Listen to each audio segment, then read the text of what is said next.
I do know that there's a new speedy trial date in that case. That new speedy trial date is July 8th, 2026. I thought about rescheduling the trial today, but I'm not going to do that. I'll do that at Mr. Ferenza's next appearance. As to the contempt itself, and this is only as to the contempt, I note the difficulty. My plan was coming in to give 30 days jail, given Mr. Ferenza's statement of indicating of the difficulty this has caused him. I'll reduce that a little bit, but not much. This case, I hereby sentence Mr. For direct contempt. I sentence Mr. Ferenza to 25 days in jail. This case started with a simple traffic ticket and somehow ended with jail time. The defendant didn't just fight the ticket. He claimed the entire court had no authority over him. If you enjoy crazy courtroom moments like this, hit subscribe right now, because this one... I can't. Please be seated. This is People versus Pablo Ferenza, 23T125. Mr. Ferenza appears in custody. Mr. McCall is here for the people. Give me 1 second, I'm joining WebEx. I'm trying to. Mr. Ferenza refused to stand before and enter. I can't stand. I'm shackled like a criminal over a traffic citation. No, you're not here on a traffic citation. You're here on contempt. Are we having a contempt hearing, Your Honor? Well, I'm going to give you that opportunity. I'm going to advise you if you'd like it. Let me start by reading the relevant portions of the contempt rule, Mr. Ferenza. This is Rule 407. This is of the rules of civil procedure, but that same rule applies to criminal actions such as this one. I'll read the relevant sections. Subsection A1, disorderly or disruptive behavior, a breach of the peace, boisterous conduct, or violent disturbance toward the court, or conduct that unreasonably interrupts the due course of judicial proceedings, behavior that obstructs the administration of justice, disobedience or resistance by any person to or interference with any lawful writ, process, or order of the court, or any other act or omission designated as contempt by the statutes of these rules. This will be direct contempt, and I will cover that in a second, but the rule is direct contempt is contempt that the court has seen or heard and is so extreme that no warning is necessary, or that has been repeated despite the court's warning to desist. Subsection 4 defines punitive sanctions for contempt, which includes punishment by an unconditional fine, fixed sentence of imprisonment, or both, for a conduct that is found to be offensive to the authority and dignity of the court. Most notably is subsection B, as in boy, which says addresses direct contempt proceedings. When a direct contempt is committed, it may be punished summarily. In such case, an order shall be made on the record in writing reciting the facts constituting a contempt, including a description of the person's conduct, a finding that the conduct was so extreme as that no warning was necessary, or the person's conduct was repeated after the court's warning to desist, and a finding that the conduct is offensive to the authority and dignity of the court. Prior to the imposition of sanctions, the person shall have the right to make a statement of mitigation. Mr. Ferenza, I'm going to offer you that opportunity in a little bit. I make a specific finding that all conduct that I'm referencing occurred in my presence and therefore is direct contempt. Very specifically, let me make some reference. Mr. Ferenza has been disrespectful to the court, to opposing counsel, and even to my clerks throughout the proceeding. He has filed spurious documents. He's made nonsensical arguments. He's been argumentative with the court, but I was willing to let all of that go so we could try the matter. On the day of trial, which I believe was November 24th, Mr. Ferenza appeared on time, but stayed in the gallery along with who I believe is his wife. I repeatedly, at least 3 times, but perhaps 4 or 5, told him to approach the court, to cross the bar and sit at table so we could address the trial. Mr. Ferenza failed to do so in my direct presence. He told me I had no jurisdiction, left the courtroom, and then amazingly was able to leave the building as well. In any event, he has not returned since November 24th, other than a few pleadings that I'm guessing were filed that day or the day before. I've had no interaction with this case since November 24th. I make a finding that Mr. Forenza was under an order to perform, that is to come to the table. He refused to perform in accordance with that order, and even though he had the ability to perform, obviously he was mobile, he was able to make it into the courtroom and then, of course, make it out. He was repeatedly warned, and I note that. I gave him multiple opportunities to approach, and he disregarded all of them. I make a specific finding that I find Mr. Forenza's conduct to be offensive to the authority and dignity of the court. I make a specific finding that he engaged in misbehavior that rises to the level of obstruction of justice. The behavior happened in my presence. The conduct was intentional and willful, and these actions seriously affronted and disrupted the administration of justice.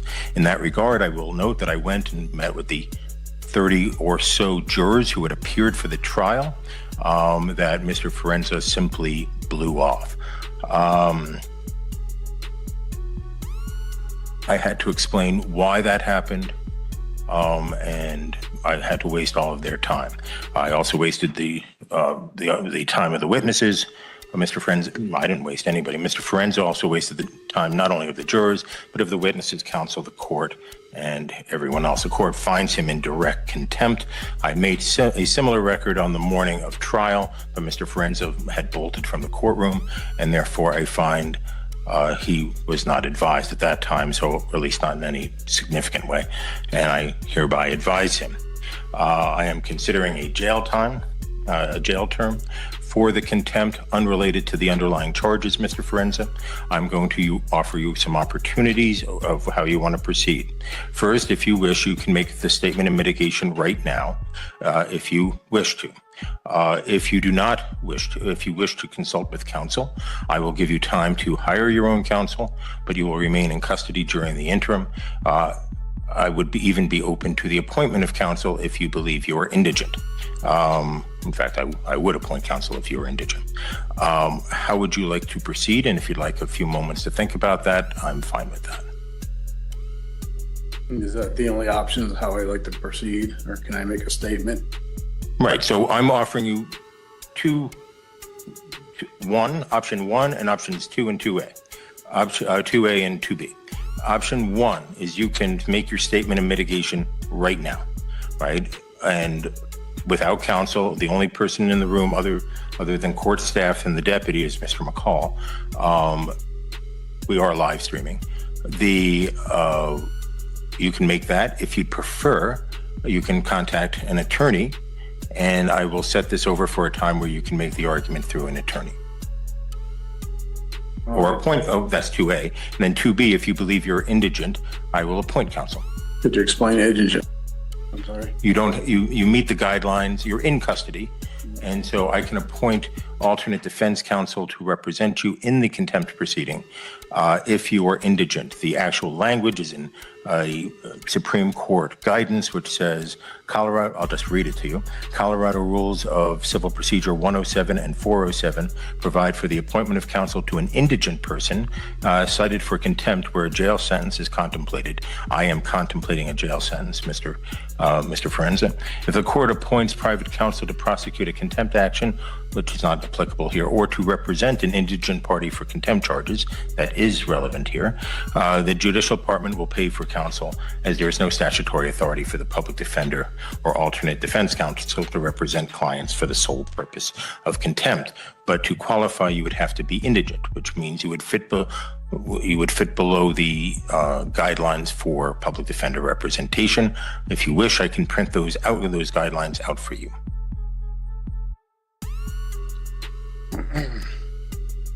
Don't want to be represented. I'm sorry, I couldn't hear. I don't want to be represented. Okay, and you understand that, and I will allow you to make the statement of mitigation right now, but you understand you do have a right to counsel. The only way I look at it is I never got a fair trial walking into this. He failed to prove jurisdiction, sworn affidavit. The courts failed, personal, subject, territorial. I moved it to federal. I even had documents which I sent. It was ignored. Everything gets ignored. I'm just, you know what? I guess I'll just let you beat me up, throw me in jail, get it over with, because you can't keep me the rest of my life. And then, you know, I'll deal with the consequences and things later. I mean, that's where I'm at. Okay. It's not right over a traffic citation where all I did is I came here in good faith to resolve the matter, and it was just, I could get nothing. There's no nature and cause of there. There's no sworn affidavit for me to even move forward on. And this court can't move forward on. That's all I asked for. And it was like retaliatory. I just got beat up. That's all this is. It's a traffic citation. It's not a crime. Nobody was injured. If that's, you know, if that's what you call justice and fair, I'm not here to sit here and pick at anybody, go after, and that's not what it's about. When I posted bond for whatever it was, I came here and I didn't run. I came here to settle the matter. And that's all I wanted to do. And I just wanted a fair trial. That's it. Pablo insists the court never had jurisdiction over him. Acclaimed courts here all the time. But walking out of trial doesn't prove a legal point. It usually makes things much worse. Did he stand up for his rights or just turn a ticket into a bigger disaster? My shoes, and how does it feel when you're just getting beat up and the judge you feel is being biased in the case? I mean, what do we... What else, Mr. Forenza? Nothing else. Mr. McCall, I should have asked you this before I moved to Is there anything that people want to say on this? Your Honor, the people spent a good amount of time preparing for this trial. We actually brought the officer from across the state, met with him on the weekend beforehand to prepare for the trial. Officer Carnes was kindly enough, like I said, to drive on his own accord and his own expense to be here. He said he would come back for a retrial. He would request to be flown back, just given the type of the weather that it would be probably when it would be done. The people are still open to a plea agreement in this case for the traffic citation. We understand Mr. Forenza's stance as a sovereign citizen of what law he feels applies, but Your Honor, we believe that the traffic laws of Colorado apply in this case. We are more than willing to negotiate a plea agreement to this day, but at this point, Your Honor, that's where the people are, Your Honor. We didn't anticipate any jail in this case. We didn't anticipate anything but to paying the penalties for speeding 25 to 39 over on the Riverside Parkway back in 2023, and the failure license. Your Honor, the speeding ticket, I would even reduce it to 20 to 24 over to keep it in as a traffic infraction. On the contempt. On the contempt, Your Honor. Your Honor, it's been an interesting case for me. I've never had a case that have gone this long with kind of like the lack of being able to move forward. I've never been personally federally attempted to be sued in any case based upon a fee schedule. It finds it interesting that Mr. Forenza believes that contract law applies in this case, but only one way, his contract law. The issue here, Your Honor, on contempt, the people expended a lot of time on this case for a very minor case. I do not like putting someone in jail in this situation. I just don't know if Mr. Forenza will ever show up to a trial again in this case, or any case. He's done, a day or so in jail. I'm not, anything else you want to say? No, Your Honor, the people are, that's all the people are going to say. Mr. Forenza, I meant to ask Mr. McCall to make that statement before your statement. I forgot. If you'd like to make a statement to address anything he said, I'm happy to hear more.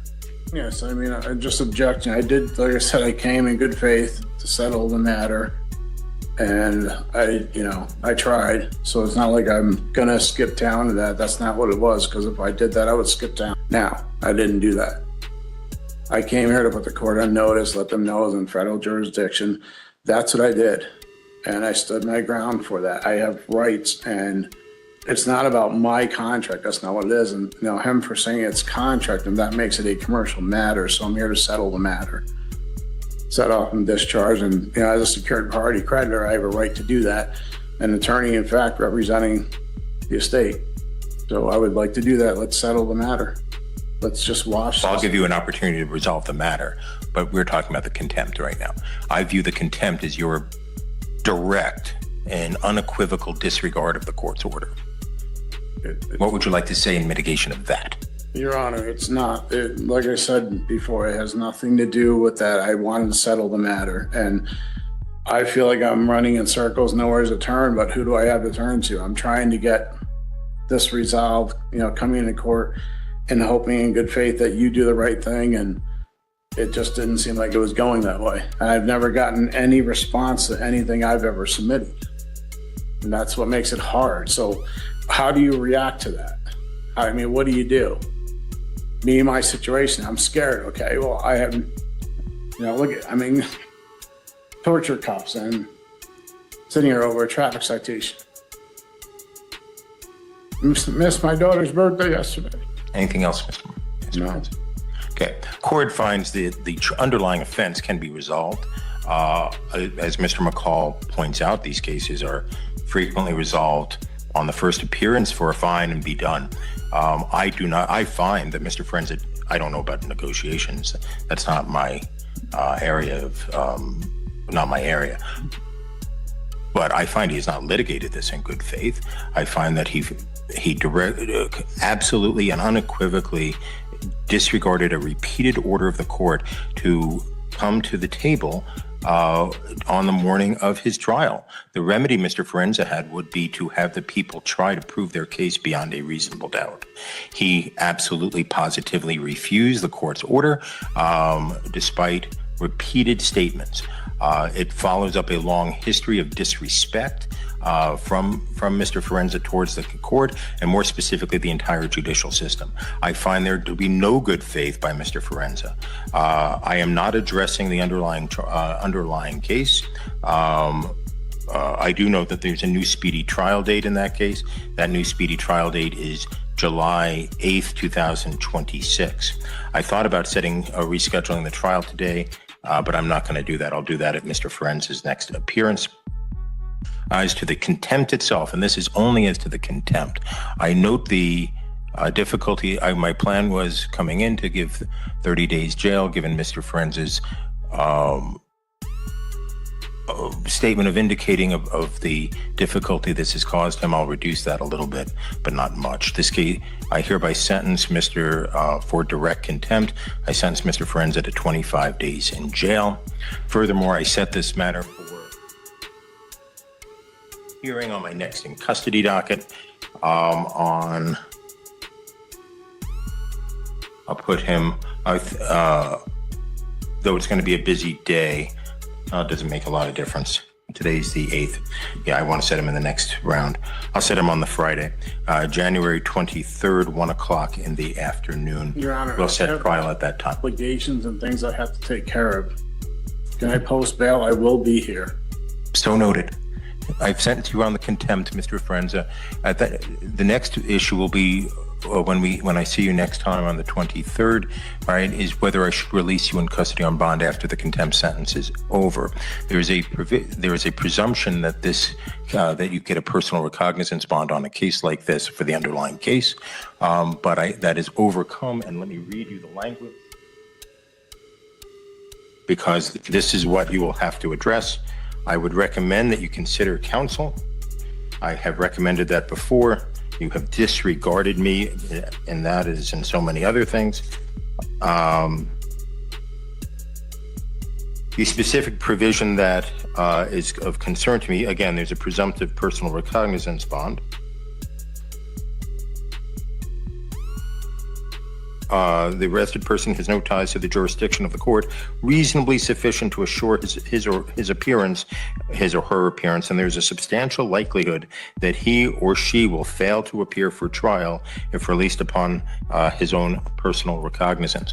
I will address the bond issue if you wish. The people are on notice that I am open to bond, but Mr. Forenza will not be released until the 25 days I feel like this is just retaliation more, and this is what I was afraid of at trial, Your Honor. It's contempt, Mr. What I was afraid of, but I wasn't in contempt. I showed in good faith.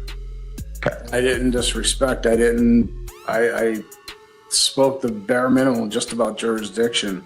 So everything you're saying is, that's, your assumption. That didn't happen. I didn't. Have a good day, Mr. Frenza. I have obligations. Okay, you'll be able to address them upon release. Thank you. How am I gonna do that here? I have obligations on the outside that I have to do. Right. You'll be able to address those after. And just like that, a traffic case turns into 25 days in jail for contempt. The judge says the punishment isn't for speeding. It's for defying the court. Was the sentence fair? Comment below, like the video, and subscribe for more courtroom breakdowns.